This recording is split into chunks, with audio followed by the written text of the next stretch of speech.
All right, so here's one that might scare you guys. There is two sets of the y prime. So it's x squared y prime plus 5 y prime equals 4x y squared. And you might go, there's no way you can solve this one.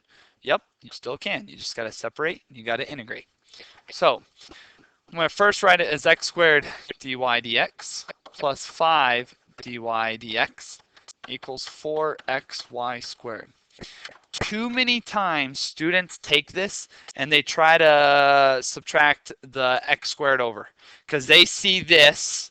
They're so used to this part being on the right, so they move it over there. Do not do that. I don't want you to add and subtract to try and do this. You need to factor out first. So if you have a problem like this, you can pull out the dy dx and have this be x squared plus 5 equals 4xy squared. Now, what's nice is I've taken those two sets of y primes, and I've now only made it one y prime, or one dy dx, because I factored it out. Now you should be able to see dy over y squared equals 4x over x squared plus 5 dx. Now it's separated. Now you can integrate. Next issue. You guys are going to be such in the groove that it seems like every single time the left side goes to ln of y, ln of y, ln of y. And you're just going to get in this groove, and you're going to make this left side ln of y squared. You do not want to do that tomorrow on my test. The reason you can't do it is because there's an exponent there. You need to think of that side and go, wait a second, this is more like the integral of y to the negative 2 dy, which is add 1 to the exponent and divide by that one. So this really turns into negative 1 over y equals. Do not just say ln of y squared because you're so used to that that it must be that. No, it does not have to be that. Okay? The right side is an ln because the overall has a no exponent or a 1 exponent. So you can say ln of x squared plus 5 plus c. And you tell me what you're off by. The derivative of x squared is 2x. I need 4x, so I'm off by a 2. Okay. Now, if you want to solve for y, you could cross multiply if you wanted. So you could now say negative 1 over 2 ln x squared plus 5 plus c equals y. I multiplied the y over and I divided everything else over. Okay, so don't get just happy and giddy and just go ln of y. It does not happen that way all the time. Okay, all right, now let's take a look at an AP problem. Okay, consider the differential equation da da da da da. On the axes below, sketch the slope field. Okay, so you just literally have to plug a point into the differential equation and set up the ticks. It says use the axes provided for the 9 points indicated. So 1, 2, 3, 4, 5, 6, 7, 8, 9. They don't even ask you to do any of them right here, but that should make sense to you because there x is 0, and when you divide by 0, kind of undefined. That's why they're going, don't worry about those. Just go get me those 9 points. That's part A. Very predictable. Part B, find the particular solution. That means separate, integrate. And it has an initial condition, so it's going to be plus c, and you're going to plug in the 2, 0 to get that c. A and B are almost always the same type of problem. Then C might be a little bit different, and this C you might have never seen before, but it says, what happens as x goes to infinity for your guy? You might be able to see that from your slope field, or you might be able to see that from your equation. Okay, so right now, what I would do is take about, it should be 15 minutes, but I don't think you're going to need 15 minutes at all for this problem. Remember, you need to average 15 minutes per question on the free response. But when you see these type of problems on free response, you should think, 5-10 minutes, and I can use that extra time on another one. So if you want, try this out with friends, or if you want, try it out on your own. And then once you hit resume on the video, we will look at the AP's answer key to it, and we can kind of see how well you did. Remember, you're shooting for 6 out of 9s. On these type of problems, I honestly think you should get 7s or 8s out of 9s, or even 9s out of 9s, and then you can do worse on a harder problem. These, to me, are easy.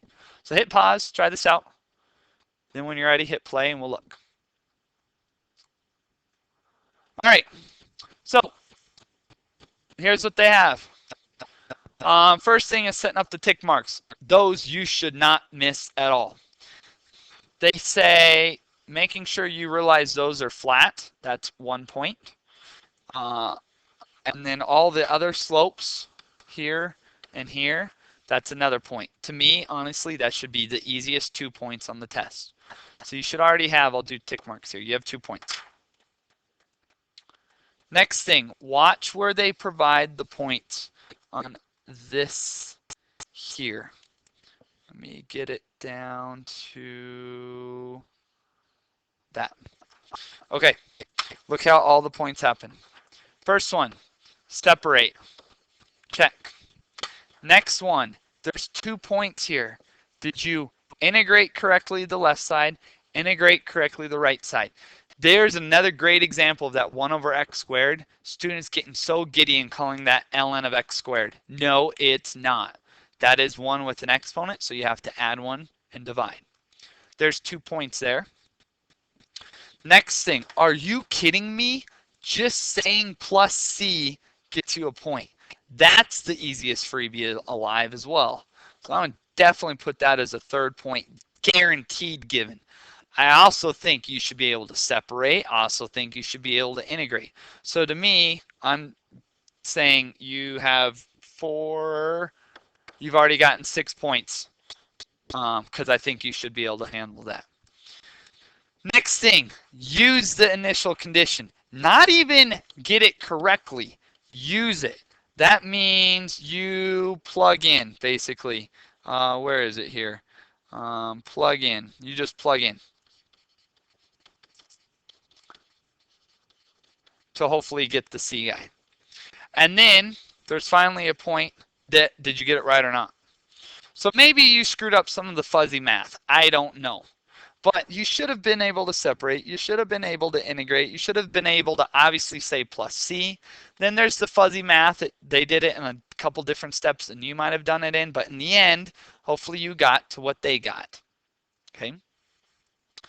Now, I want you to stare at one thing here that might be a little bit different to you. I'm hoping a lot of you got the equation, but you might have not written this. Now, I don't know how picky they're going to be if you don't write that, okay? But here's why it is that. On my guy, it was, what was my initial condition? I needed to do 2, 0. So 2, 0 starts here, and it looks like it goes up and maybe flat. And here it might like go, I don't know, maybe down or something like that. Why does it stop there? Why does it seem to flatline there, but then I just kind of stop? If it's tending towards there, it stops there because what is not allowed for the whole problem? It tells you x cannot be 0. So right when I get to 0, wherever that is, there's a hole. Okay, let me remove that little star thing. There's a hole there because x cannot be it. Now, if you're a train or a train track, if there's a hole in your track, do you think you will ever keep going on if there's a hole? There's no way. Once you hit a hole in the track, you got to stop. You can't just lift up your train, put it over on the other side of the hole, and keep going. Imagine if it was over the Grand Canyon, and the train leads you all the way to the Grand Canyon, then there's a hole. Are you going to be on the other side of Grand Canyon in 10 seconds? No. Will you ever get to the other side? No. So once you get to the hole or the dead end, you stop. So because I have to stop there because x is not allowed because it's undefined, I will never get to the red side. I'm only the yellow side. So they say, by the way, only be the yellow side. Again, I don't know if they're going to give you a -1 if you don't put that in, or maybe a -0.5, but it's a good idea to remember the train idea. Can you ever hop over a hole? No. Okay. Now, the next one said, what happens if you go to infinity? So I'm going to hide this for a second. You're on that yellow path, and it says, when x goes to infinity, what do you get? Well, just look at that. When x goes to infinity, you got 1 over infinity. 1 over a really big number goes to 0. So now I have e to the 1/2. So now what's left is I just have a 1 minus e to the half. Now you might go, wait a second, what? I thought you just said 1 minus e to the half. Remember, e to the half is the square root of e, and that gets me 1 minus the square root of e, negative 0.648. Negative 0.648. So apparently my yellow, I didn't draw it that well, might go something like this. And it flatlines at 1 minus e to the 1/2. Okay, so there's that one. I think 7, 8, 9s out of 10, or 7, 8, 9s out of 9. That's what you're hoping for. Let's take a look at this one here. Okay, hey, first one, slope field, do some slopes. Second one, third one, part C, find the particular solution to the differential equation with this initial point. So A and C are the ones that you're like, duh, yep, that's what's going to happen. It's B is the one that might feel a little bit different, just like it was C in the last problem. So I want you to try this out, and then we'll take a look at their answer key on the next slide. So hit pause, try it out, maybe 10 minutes, something like that, and then we'll hit resume and check it in a second. All right, so here's your slope fields. They again gave you a point for finding out that those weren't all flat. Here they gave you a point for any of the other tick marks. Okay. Now read part B again. There's a horizontal line that satisfies this differential equation. Find the value of C. What that's saying is, remember when I used to keep drawing that train depot, the train depot? And if I stay on the train depot line, it's flat, but then anything else might go that way, or maybe the other one might go up. But there's one set where the train never leaves the horizontal line, and that's from the train depot. I've drawn that picture many times this week. That train depot is at 1, because that's where it's flat. That's all that question was asking. Okay. Then the next part of this is all the separate and integrate. Separate variables, point. Take 2 separate integrals. So I separated, that's a point. Now I integrate. Now notice, here are some silly mistakes that students will make. I'm not kidding you, a lot of AP kids would write this. Oh, that's ln of y minus 1 squared, and that is sine of pi x. Okay, there's 2 issues with this. You guys get so giddy with the ln, but look, there's an exponent, so you can't do the ln. You have to do it where you add 1 to the exponent and divide. That's one mistake. Second mistake is so often they go integral of cosine of sine, and everyone ignores the pi. It's a chain rule. When you take the derivative of sine, yes, you get cosine, but the derivative of the inside is pi. You don't want the pi, so you're going to be off by the pi. That is a common mistake, and I bet someone in this class made at least the red mistake or at least the black mistake. Okay. Notice them. Do not get giddy with the ln, and make sure you realize the pi pops out and you don't want that pi. You have the plus c. From there, you plug in, you figure out what the c is, and you have it from there. Notice here on this one, they tell you there are no issues, so your train can go forever left and it can go forever right. Okay, so hopefully that's okay for you guys. Again, shoot for like 8 out of 9s. Okay. Here's another one. Consider the differential equation. Blah, blah, blah, blah. Okay. Initial condition f of -1 equals 2. Let's see. On axis, sketch the slopes. Duh. Write an equation for the line tangent to the graph at B on B. That one's the different one. But notice again, A and C feel really similar. B might feel, what are they asking for? Another 10 minutes or so, try it out, and then we'll hit resume. Okay, there's your slope fields. Again, 1 point, finding where it's flat. 1 point, 1 point for flat and flat. 1 point for all the others. Okay. Ignore B for a second. Look at C. Separate, integrate, add the plus C to it, plug in at any point you want. They don't care when you plug in, just plug in, and then you can solve for your Y. Okay. B is the different one. So I want you to look at B with me, and we'll look at it on the front again so we don't look at their answer key. Write an equation for the line tangent to the graph at x equals -1. All right. When x equals -1, y equals 2, so -1, 2. They want the tangent line there, okay? To get the tangent line, I know you already set up the point for the slope. At -1, 2, I'd get -1, 2 squared over 2. That is -2. So that was your little tick mark. I know there is lots of little tick marks. There's sorry, that should be +2. That's my fault. +2. I know you got that tick mark already, and I know you got all of these other tick marks, which were flat, flat, flat, flat, flat, flat, a little bit less steep, something like that. So maybe your real path goes something like,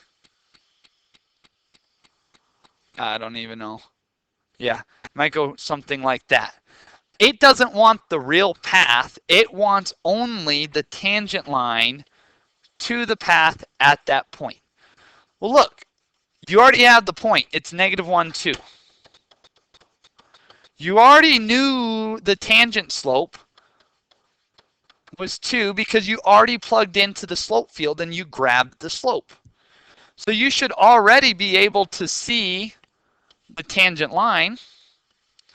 And if you have a point and a slope, you should get it. You should go y minus 2 equals 2 x plus 1. Done. The point was already provided for you. It was -1, 2. The slope was already provided in part A because you already did all of the ticking on part A. Just put it together. Slope and a point gets you a tangent line. That's what they had in B. Okay, growth and decay. Remember, if I start you with dP over dt is kp, you are not allowed to go from that directly to there. I want you to separate and integrate for me first. Then you might have some more data points. Normally I'll give you one data point to get the C, one data point to get the K, and then a third half data point where you have to solve for it. So here I'm just showing some work where I solved for C, then I solved for K, then I, from that, could solve for a specific time. Okay. This type of question is Newton's law of cooling. All I give you is this. Cookie is 300 degrees out of the oven. It's 5 minutes to cool it to 200. And how long would it take to cool to 100? From that, you would need to make sure you go, oh, the temperature changes proportionally to y minus the surrounding room. From that, you should be able to, you need to show me, but this should get you CE to the KT plus your room temperature. The most common mistake that happens on this question from my students is they think the 300 goes there. Wrong. The 300 does not go there. You would be plugging in 300 equals CE to the K times 0 plus my room temperature, which means 300 equals C plus 75. So C is 225. Then you can go use this guy to go get the K. Then you can use this guy and go solve for your time that you needed. But do not say C is 300 because it's the initial condition. Because that extra room temperature was 75, it messes with it a little bit. So make sure you understand that. Okay, here is one. I'm going to just stop you on this and let you look at this one. The answer key is provided already on top and bottom. So here is the question. Below it is the answers, and you can take a look at that on the notes that will be up on the black or on the website anyways. And then here are some good practice problems from the book that you can take a look at as well. There's some even, so you can use the answer key in the bookshelf if you ever need it. So hopefully that helps you. If you need more help, talk to Shafi, talk to Poor Bay. Those were two 20-minute lectures basically. You have 50 minutes to look at some more practice problems, or about 40, 30 minutes, whatever it is. And good luck on the test tomorrow. I'll see you next week, and hope life is well.